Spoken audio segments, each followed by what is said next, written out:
evening, everyone, and welcome to another edition of Sports Exchange. I have an awesome panel tonight, and yes, I'm sitting in for the infamous, maybe, Scott Motor City Madmo, who is out of town. He is covering the Red Wings versus Tampa Bay Lightning last game of the season tomorrow night.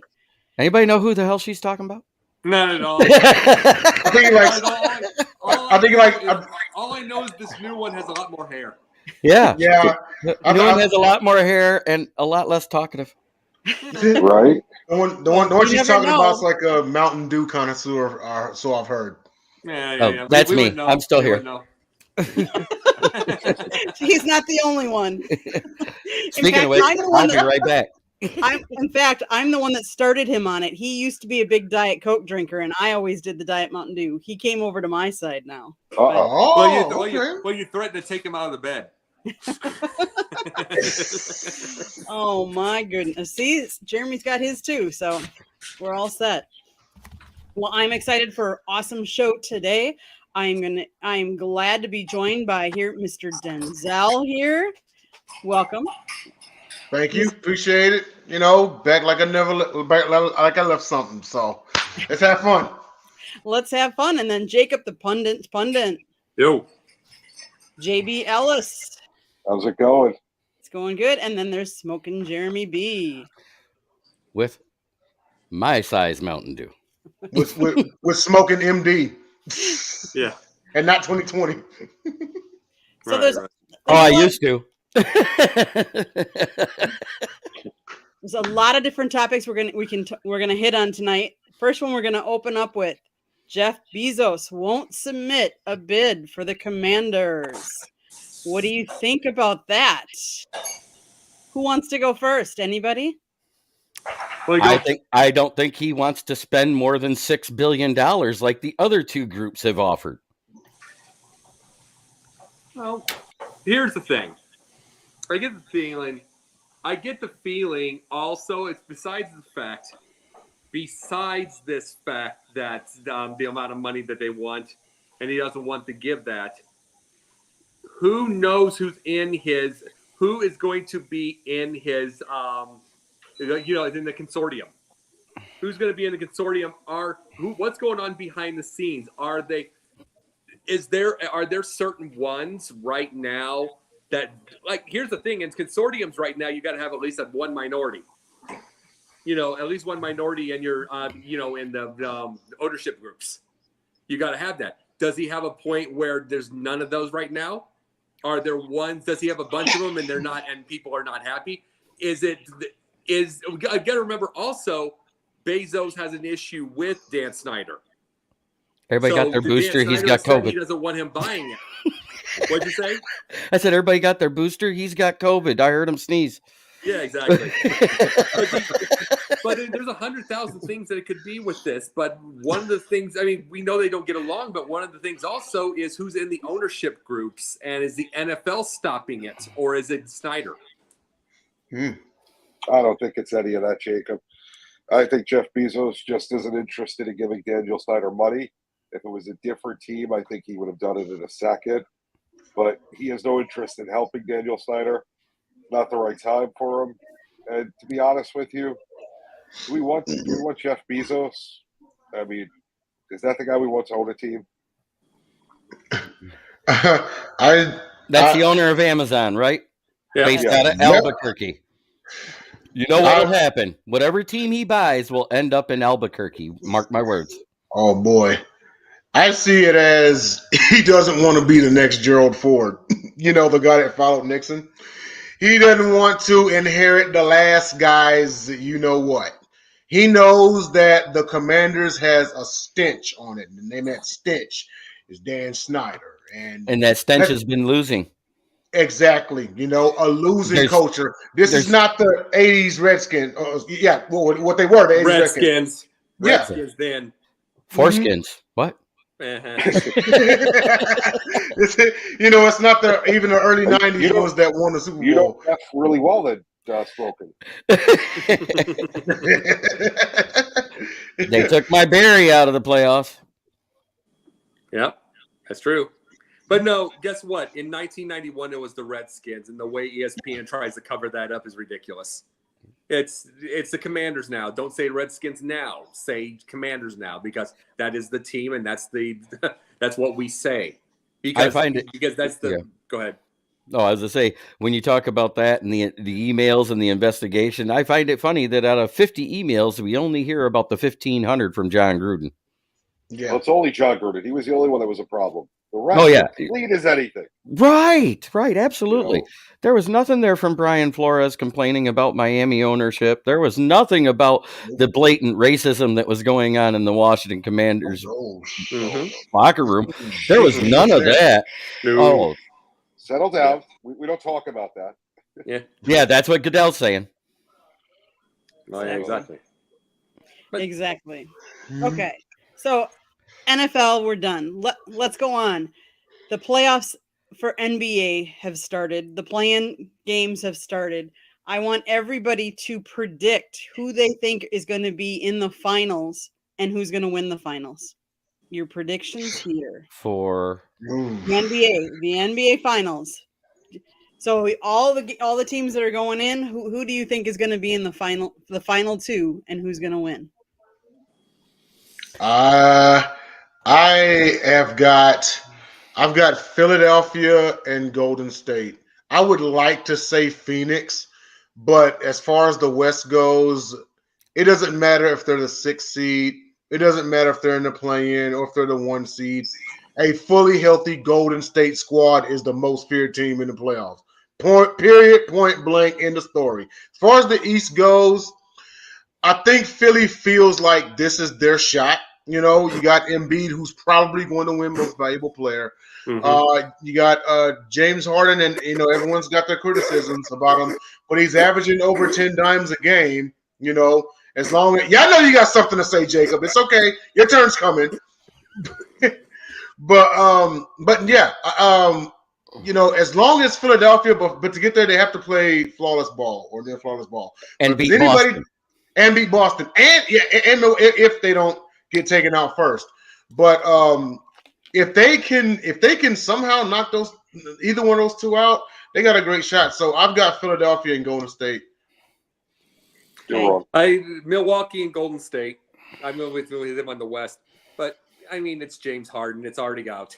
I mean second round, so they'll take the Nets out. But I mean the Philadelphia is done after that. They just have the. I'm just gonna say, forget the whole thing. What I say with Harden, they had the same thing as the Dodgers. I'm gonna go with the lulls, the stupid losses. They'll have a couple dumb losses. The bad pitching by Clayton Kershaw, which is the bad dishes by James Harden. Yeah, and it's like, and do not underestimate James Harden's ability to have a 2 for 15 in Game 7. You mean John Starks? The what? John Starks? Yeah, you remember that guy, JB. Yeah, John Starks with a beard. But no, do not underestimate this because he's done this well more than once. And it's like, and after he goes 2 for 15 in Game 7 and they lose, he'll be out with Lil Baby or whatever the hell the guy's name is. He'll be out at some strip club somewhere because he's not going to care. And then he'll get ready to go to Houston again, and they can win 50 games there and not get to the finals. Better what we got now. That's the truth. That's my point. That's the point. The next person that takes that job is what I was talking about, Steven Silas. The next guy that takes that job is going to inherit without Harden. But we got 50 wins. Listen, the sports world has been pretty cyclical the last few years. You've had 2 teams per city win, and the Bruins look dominating at hockey, which means that the Celtics are going to get out of the East, and they're both going to win the championship. In the West, you got the Phoenix Suns. Kevin Durant has to try to prove something other than he's a crybaby and a loser, because that's what he is. But if he can get the Suns out of the West, maybe I can respect him. But I think they're going to win the West. But Luka and Kyrie. No, just kidding. Oh, you mean the team that was 6th in the West until the trade, and then they went below the... Yeah, the ones that went 4 and 16 in the last 20 games. Yeah, that team. But anyway, that was such a great trade. You know what James Harden is? He is to the 76ers what Russell Westbrook was to the Oklahoma City Thunder. Wow. Yep. That is why they won't make it to the finals. It will be Boston versus whoever. That's what I see happening. Boston's going to get to the finals, and it's probably Golden State again, and Golden State wins in 6 and doesn't allow it to go to Game 7 this year. Right. Yeah, and it's like, see, the thing is, and the Golden State's right. The thing is, I see the Lakers getting their butt kicked by Memphis, so that part's it. Yeah, Ja Morant will go off, and then he'll go off and do something stupid and lose the next series. No. He'll go off and find a 17-year-old somewhere to beat up. Wow. And flash a gun in front of. Yeah.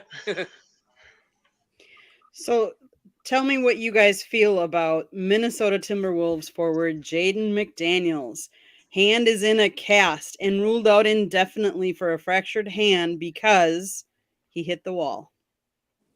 And they don't mean drinking. They don't mean can I start? I got an easy one. He could have used less lube.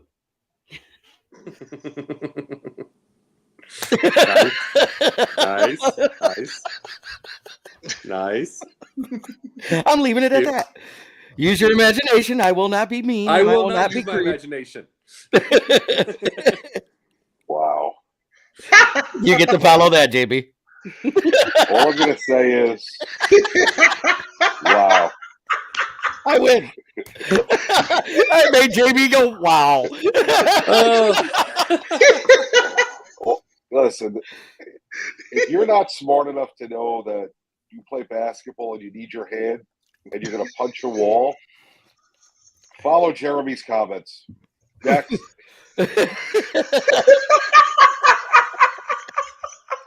Get the lube.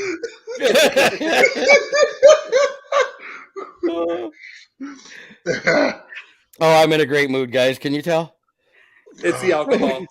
You've definitely No had alcohol. Jim beat I don't need alcohol to be this funny. I'm just bitter because the Wolves can have a guy punch the wall, Rudy Gobert fighting his teammate, fist fighting, and my Rockets can't get more than 20 wins. Well, we got 22 wins, but whatever.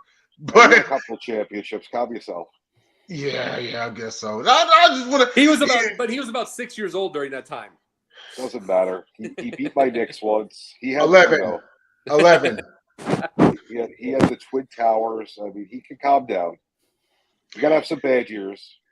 Yeah, I guess so. I mean, it's an undisciplined team at the end of the day. It's an undisciplined team. But it just goes to show you how far they can go if they were actually disciplined. Look at Memphis. Memphis is an undisciplined team, and they're the 2 seed. So it's about time these teams just start. I get it. They're young. You know what I mean? Ja Morant with more issues than the average player. Okay, I get it. He has subscriptions. Ja Morant has subscriptions, not just issues. Something like that, yeah. But just imagine, just the big message here is just how far could they really go if they were actually disciplined. The Wolves are a very talented squad. I'm not a big fan of Gobert, never really have been, but he won DPOY once, okay, even though he gave up 37 points to Ben Simmons. That you have to follow with a championship. You have to follow that alone with a championship, or you won't live it down. So Gobert, stop punching your own teammate and start punching the ball in the basket. Well, and every time I hear these stories, I think, let me see, could this guy actually fight? No. So quit trying. Quit throwing. Quit punching things. Quit. I mean, and darn good and well the punch that they throw is terrible technique, which it's terrible technique, and then they hit a wall, which a bone will never win. See, and it's like this is the whole thing. It's like like I said, we're just an angry society. Period. We're not trying. It's like you got to remember. Look at all of the shows of, like, just say the 70s. Okay, I'm just saying this for everyone. Think about this. I mean, 70s and 80s. You had a Mr. Miyagi, you had Kwai-Chang Kane. You had all those guys. They're trying to teach you to have about a 37 heart rate. Settle down and handle. We don't get these. We don't have these people. We don't have this. We don't have the thing where it's just like, take it. Because truthfully, there was a lot of that back in the time. But guess what? Guess what? People are swinging on each other, but they can't fight each other in the thing anymore. They get suspended, so they get themselves an outlet. So that's the unfortunate part, is because you could fight, you weren't even out of game when you got about that. Now you've taken an outlet because people still have their violent tendencies. Okay, so let's move along a little bit. Let's go back to the NFL. Haskins' family lawsuit alleges he was drugged in a blackmail conspiracy. They filed suit. It's almost been a year to when Dwayne Haskins was killed, when he was on a freeway, basically in Fort Lauderdale, and was struck and killed by a dump truck. His blood alcohol was at 0.20. He had drugs in his system that they're saying somebody slipped him. They're not sure, but they filed a suit against the highway division because it's under construction. There's not enough lighting. The speed limit wasn't the right. He was given too many drinks. I mean, there's a whole bunch of lawsuits. Anybody want to comment on that? That's the problem with our society. We've become a litigious society. We sue everybody for everything. It's a shame the poor man lost his life. You know, if he was drugged, whoever did that, if they have an idea of who it was, you want to go after that person by all means. You know, if he was at a place drinking, should they stop serving when they think he's inebriated? For sure, that's the law.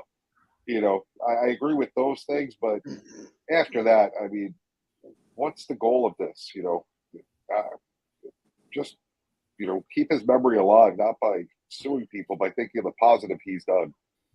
Yeah. And well, the thing is, guess why he was there in the first place? Trubisky invited him when they could all get to know each other, and when Trubisky was going to be the starter at the time. And they invited Pickett, invited everybody, and over there and stuff like that. And he goes, and and they were all going to work together, and that's what a team does. And all of this happened. So guess what? I can't see this being a little suicidal deal. Something happened in the midst of it. There was also talk that he was having an argument with his estranged wife in the midst of it all. And it's like, who knows? Does she have something to do with this?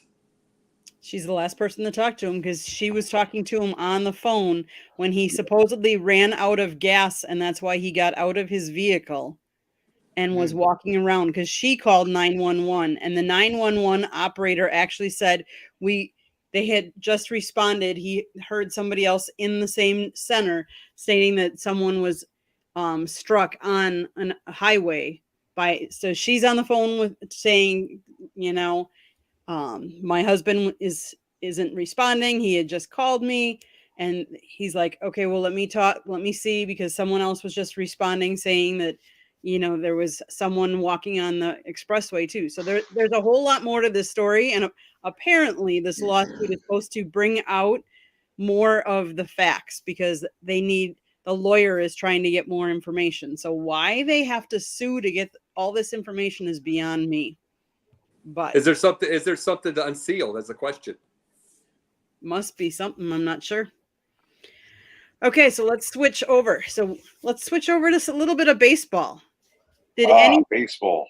Did anybody see the clip about today Aaron Boone getting thrown out of the game?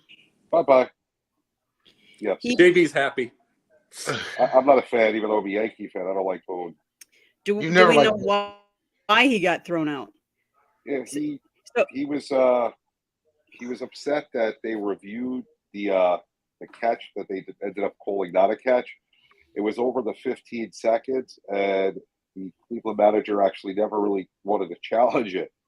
And it's funny because I watched the Cardinal game 2 nights ago, where the catcher was supposedly on the plate, but the Cardinals waited too long to challenge, and the umpire wouldn't allow the challenge. So I didn't even know that was a rule with all these new baseball rules. But yeah, there's a 15-second clock that managers have to make a challenge.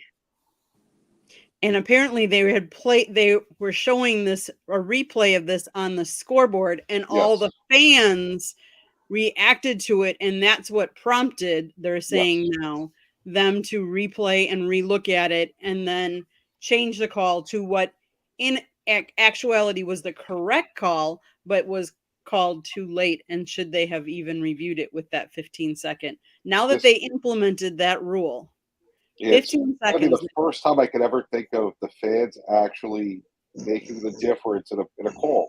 Umpires never care what the fans do, and for them to go outside of the rule, the 15-second rule, and on top of it change a call. I mean, even though the call was changed to the right call, it's just very weird, you know. Any other reactions? Anybody else see that? Or Yeah, we're gonna see. We're talking about all these clocks now. We're talking about all these clocks. It's going to cause more arguments as the years go by. We're not going to have hardly any arguments anymore, on the side of a rare one, like a little Earl Weaver type. Someone's going to blow up. We'll call him Earl Boone or Aaron Weaver. Either way, someone's going to have a blow up. But other than that, we're going to see a bunch of these this year because people aren't used to these clocks. Like, remember in the preseason, a Cardinals game to start. Cardinals game with somebody else. I think the Blue Jays started 1-1 because both of them. The batter didn't get into the box and the pitcher didn't get it off in time. So we're going to see a pile of these. We're going to see a pile of these until people get used to it. I'll say this though. It is overall, I do miss the shift because it does take away the strategy out of the game. Yep. Take strategy out of the game. There is a speed difference. It's like, it doesn't matter to us. No, not really. But we got gray hair for a reason. Gray and bald for a reason. You know what I'm saying? We're older. We've seen the deal. But remember this too. Guys like Greg Maddux and Nolan Ryan and Randy Johnson, through record times, they didn't need a clock. They got it off immediately. All of them did. So, but it got to the point over these years, these players got that. You know what I'm saying? They needed a clock somewhere, and guess what? It's the fall of the other ones. Yeah. It's just one of those rules where, how in football there are certain plays that are non-reviewable after 2 minutes and whatnot. And I think it kind of, because I see it in football, I was like, it takes away from the integrity of the game.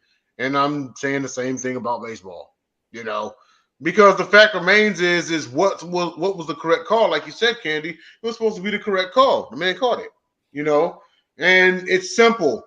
Go to the camera and take a look at it.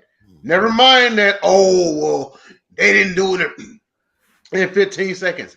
Like if you see something that looks like a close call, guy's on the ground, he caught it, you thought it might have came out, whatever, just go take a look at the camera. Like, it should be automatic if you think, especially in the umpire, you can only see so far away. Then the umpire at first can only see so far away. Like, I don't know. I just always felt like it should have been just automatic, instead of just, hey, you want to challenge it? No? You good? Okay, then. Then everyone sees the replay. Oh, everyone reacts. But then by that time, no, next pitch. Well, this has gone since '85. You got to remember, there was a video that showed Don Deckinger's screw up at against Kansas City and St. Louis.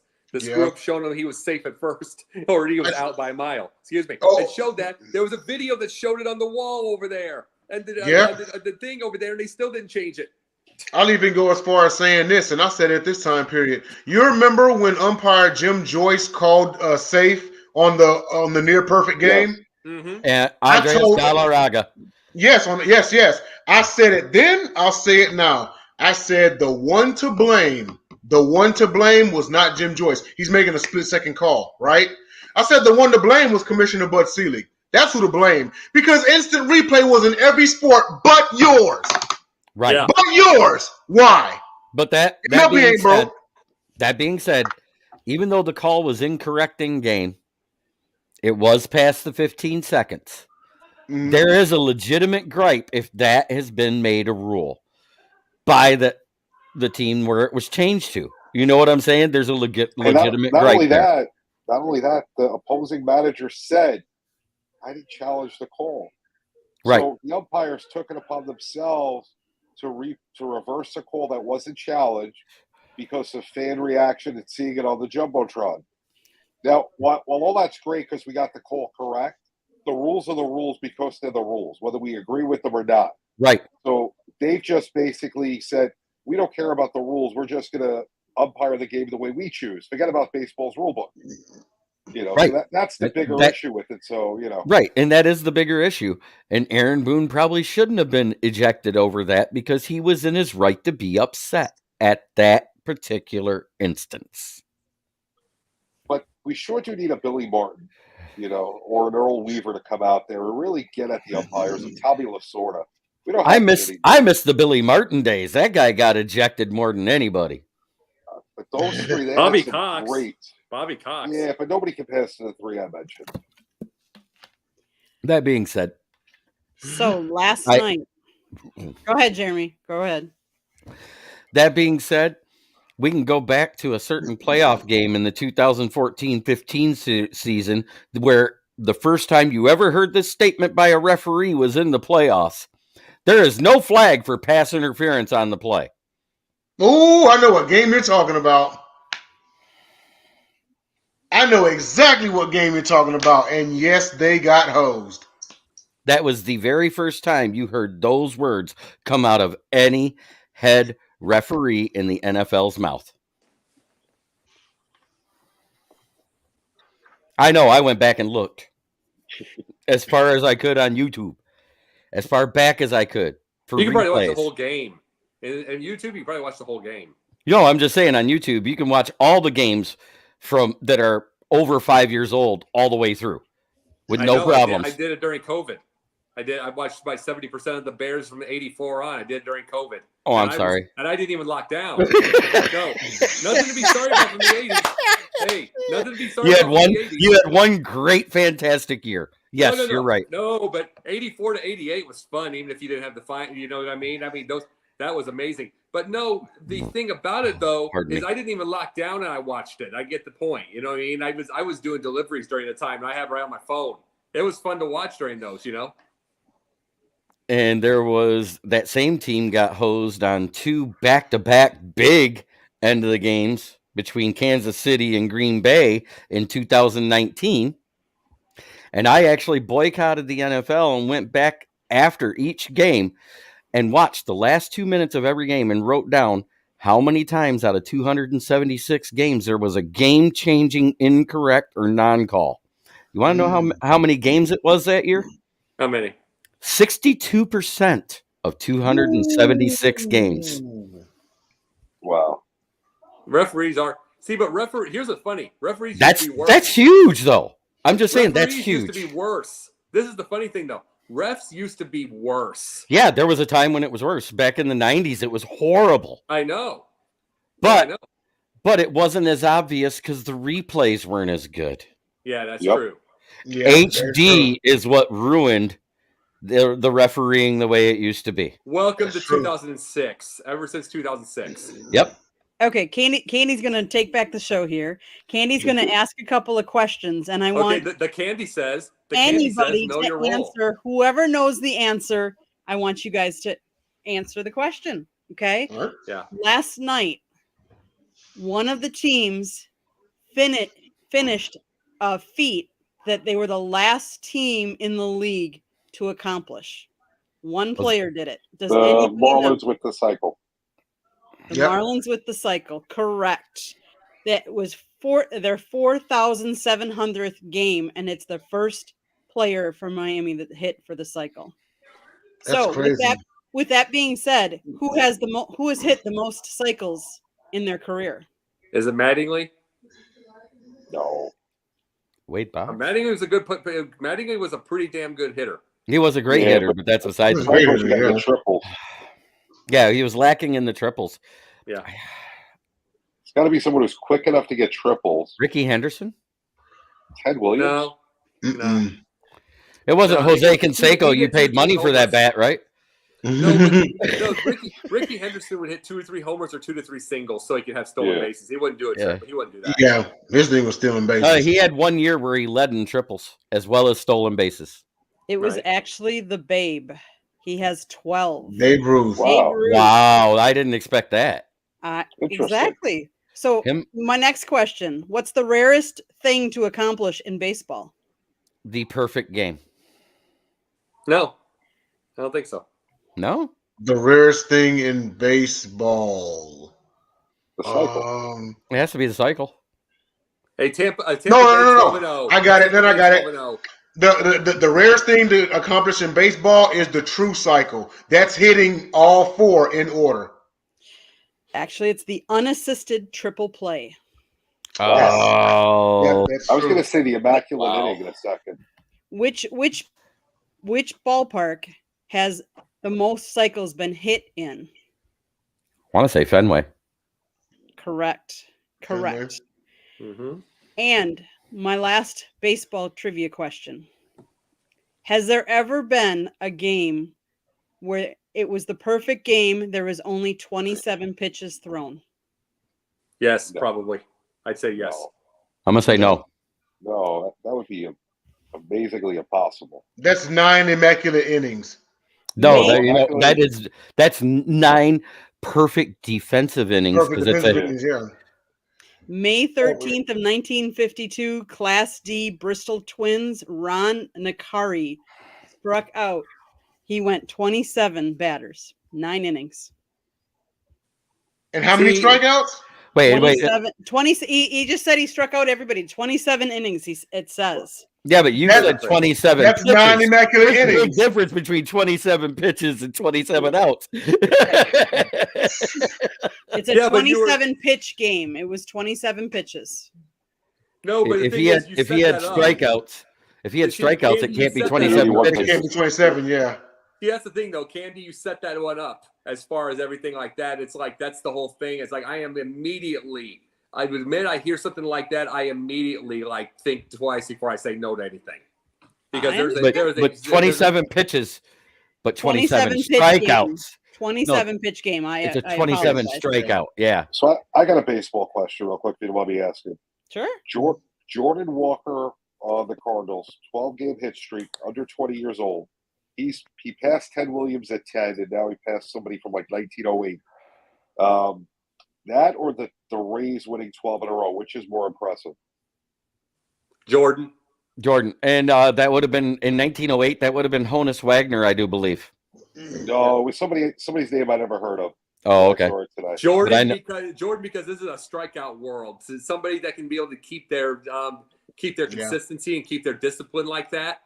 Because you got to realize when you said 12 in a row, that's understood. But the Cubs in one of their 65 win seasons, between the almost the All-Star break into the All-Star break, hit 12 wins in a row, back in the 90s. The sick thing about this kid is he's played 12 major league games. He has a 12-game hit streak. I mean, what are the odds of that? I know. The Rays, on the other hand, while it's amazing to win the first 12 games of the year, they've really played really bad teams. Mm-hmm. It'll actually equal out. They're going to lose eventually. I mean, the kid's not going to get a hit one day. It took him to the ninth inning. He got a broken bat single today. But, 12 games in a row for a rookie under 20 years old, that to me is sick. Well, that's discipline. That he's got bat discipline. Just the idea that you said he had a broken bat single. He's hitting every type. Yep. Yeah. He's hitting every type. How many kids that age have that kind of bat discipline? They're all going for power. He's literally doing it all. Yep. And I mean, granted, they might be against some bad teams, but getting 12 hits, he's a rook, right? Oh no, I'm talking 12 about hits. The Rays were against bad teams. Their 12-game winning streak to start the season was against all bad teams. So they haven't played anybody good yet. Yeah, that is true. But no, absolutely, it's the 12 hits because and Jacob, we've talked about it. Chicks dig the long ball. This man is actually sticking to his foundational roots of just let the bat make contact with the ball and then let the rest, fall into place.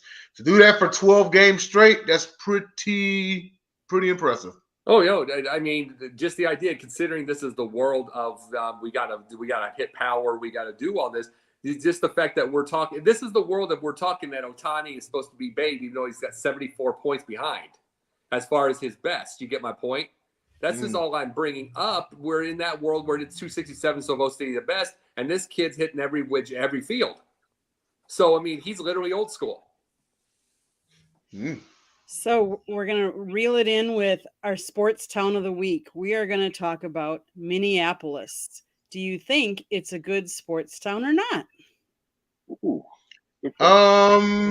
Minnesota Wild. It's all right. It's okay. I mean, but I mean, when you think about it, I mean, the winningest team there is the Twins, and their last World Series victory was in the early '90s.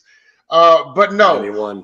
91. I mean, but outside of that, I mean, I'm not going to take like too much away from them. Their fans are really passionate, especially if the Vikings are having a good season.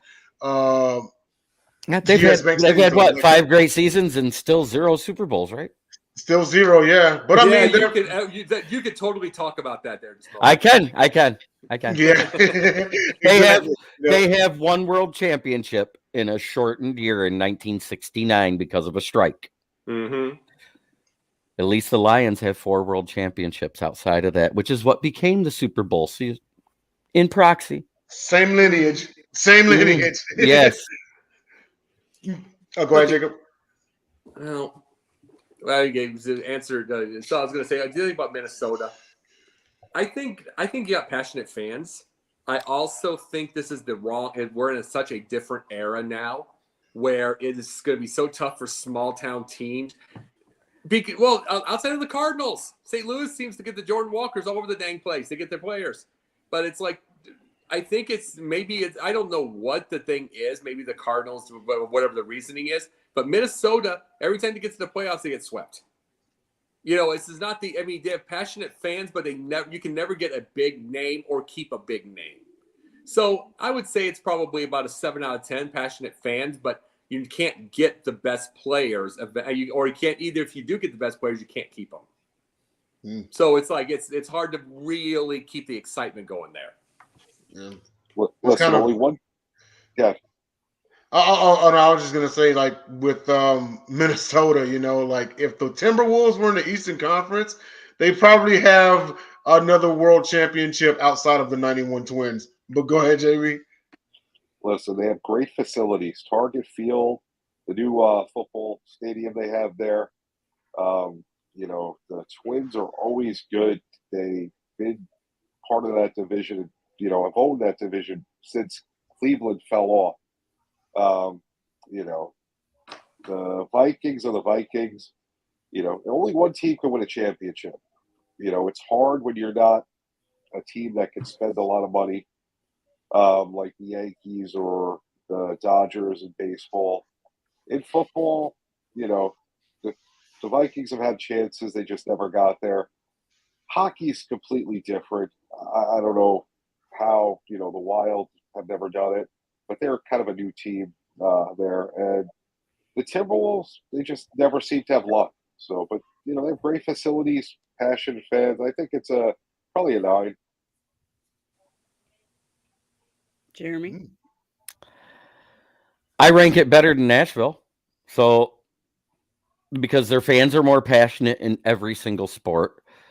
The Minnesota, the Twins, they have a great following. The Vikings have the Skull Crew. Still keep on losing. I think that's what it stands for. But and then you got the Bucks and the Minnesota Wild. They still have a hockey team called the Wild, right? Yeah. Yes. Okay. So they are a 4-sport. It's the North Stars. No, that's Dallas Stars. It used to be the Minnesota North Stars. I know. Yeah. But it's a 4-sport town. You can't knock it too much. Jeremy, it's 6. It's Vikings, Twins, Wild, Timberwolves, the Lynx, and the Minnesota United FC. Oh, really I forgot about soccer. I'm talking about the major sports. But that's quite Champions a few League was teams. today. But that's a lot. Yeah. Still, that's a lot. And also, Minnesota itself has actually got almost as many golf courses as Michigan. Oh. Okay. Michigan has over 11,000. Michigan has over 11,000, and Minnesota has like 10,872, if I remember at last count. And you played them all, right? Hell no. I might have accidentally drove across them with my car at one time or another. Okay. Well, down to the last segment, parting shots. Who would like to go? Well, JB, I mean, I know you three have to go on and get on to your next show. So, JB, why don't you start? Okay, so baseball, week 2. I'm going to go back to Jordan Walker. We need more people that could just put the bat on the ball. You know, there's a lot of home runs and a lot of bad baseball, but when you see a kid, 19 years old, not even 20, and just keeps getting hits, keeps doing it game after game, fighting off pitches, doing what he has to do, it's impressive. And I can't. I'm going to see how far he can go. I hope it can continue for a little bit because it could be something that would be fun to talk about and see how he handles pressure. Jacob. It's time to start. It's time for fans to start understanding the difference between the type of coaches out there instead of just wanting to get everybody fired all the time. You've got your coaches that are they're the teacher. Then you get the ones that are okay. We'll go about it. You get the ones that are completely pathetic and terrible. Then you got that's Jim Boylan. Then you get the one that's the teacher who's not going to win a lot, but he's helping young people. Which guess what? Popovich has turned into that. Then you get the very, very best. You're lucky to get the very, very best. But even when you get the very, very best, you become the Bulls, and you had Thibodeau at one time, and then you end up getting Hoiberg and Boylan. This is the thing. Start understanding the difference with your emotions and what your emotions are doing. They'll fire them, then you get worse. And then you complain about that. Start understanding what you got. Because right now, at this point in time, I'm not saying Billy Donovan's the greatest by any stretch of the imagination, but he's not those guys. And he had a big problem in Chicago to have to fix. You better be careful about wanting him fired before you get another piece of crap. And it can happen in Chicago. We just seen that twice in a row before Bud Donovan. Okay. Denzel.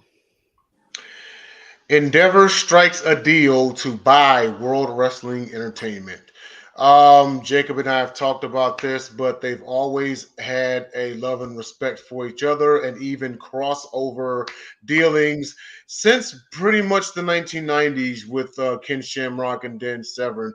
It's like that couple that, they've always loved each other, but for whatever reason, they just couldn't get together. Well, now they're finally grown and they are together. With that being said, Vince McMahon is back in WWE. The old man just could not stay away. I put a post up on Wrestling Discussions that said Vince McMahon is going to be headed into hated territory because when he came back, the Monday Night Raw after WrestleMania, there were significant changes and the roster has felt the morale drop so low. They said it was as low as right before Vince McMahon left last year. He gets the love and respect and admiration for turning it into. Now, when Vince first got WWF, he was at 1 million. He turned it into a several billion-dollar global entity, right?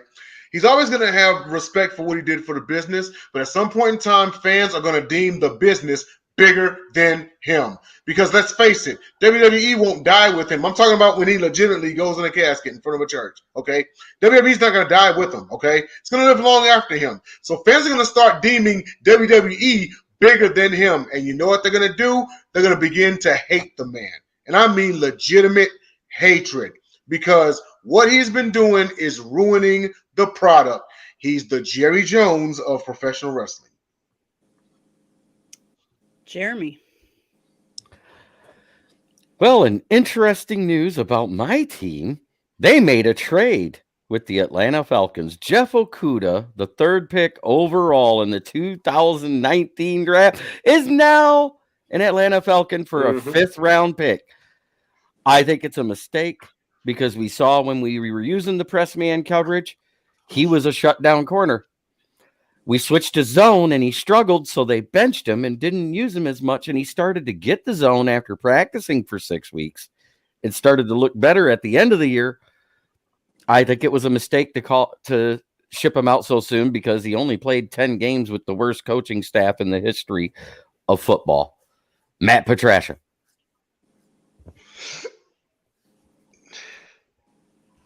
Okay. My parting shot, believe it or not, Denzel and Jacob, you almost touched on it on Pundit's View. The issue of Pundit's Pundit, I'm sorry, yes. the issue of mental health. Giannis, thank you for not retiring in 2020. It came out today that he actually had conversations with the front office that he was going to retire right after he signed the huge multi deal, making him the highest paid because of mental issues. He didn't think he was normal. He's come out and said that he's been in therapy and counseling sessions. He said he wanted to be not just a better basketball player, but a better man, better partner, better person. I'm so thankful that he reached out and got the help that he needed, because so many people in this world don't. They take things into their own hands, and they get depressed. They decide what they want. They don't have respect for other people. We see a lot of that. Thank you for taking the time to actually going out there, getting the counseling that you need. Yes, you're not about to go out and shoot other people. He plays basketball. He's millionaire, but that doesn't mean he doesn't have some of the same problems that the rest of us do. Thank you for bringing that to the forefront, and thank you for being a role model and someone that actually people can look up to as a young person that wants to be like you. Yep. So with that, thank you guys for having it's been a great show. Now, if you want to all quick say where people can reach you or what they can watch you, because I know you guys are getting ready for Confidential over on Sideline. So after you're done viewing this, everybody head over to Sideline to see Confidential. Go ahead, JB, start. JB _ the program, Sideline Sports, Confidential on in about 7 minutes. Jacob? The Jacob Christner at SidelineSportsNet.com. 10 billion shows around, and I'm going to probably be on Gauntlet Thursday and Friday. Denzel? He will be on Gauntlet Thursday and Friday. Gauntlet Enterprises LLC, Jay Nelson at SidelineSportsNet.com. Gauntlet Confidential, which is coming up next. Punnet Basket Bros. You name it, we got it. Sideline Sports. Click that subscribe button. Yep. Jeremy? Well, you can find me on the SouthFloridaTribune.com underneath the Motor City Tribune heading, where you'll find me with the list of authors, sort of like the guy who's not here, and George Icorn and myself. Then you got Sideline Sports, which also helps to present Kneecap Biting with Smoking Jeremy B, where I will be on the Gauntlet Thursday and Friday. You can also find me on the SouthFloridaTribune.com any night of the week, because either Candy or Scott will bring me here. You bet. You got it. So if you enjoy this show, come hit that red subscribe button, like us, share us with all your other friends, family, anybody that you think would enjoy shows like this. The same with Sideline. Subscribe there. 3 Chicks in a Pod on Tuesday nights, or Chicks and Salsa on Tuesday nights at 7:30. But most importantly, if you like this show, if you want to comment and be a guest on this show, send us an email, ideas, southfloridatribune@gmail.com. If you want to advertise, you can call Scott, even though he's not here tonight, 954-304-4941. We're live on Facebook, LinkedIn, Twitter, and YouTube. Please hit the subscribe, South Florida Tribune. And if you want to listen to us, the audio versions available on Spotify, iHeartRadio, Google, Apple, or wherever you get your podcasts. Well, it's been a pleasure this evening. Thank you guys for entertaining me. Thank you, Smoking Jeremy B, JB Ellis, Jacob Christner, and Denzel. Until the next time, hit Confidential right now.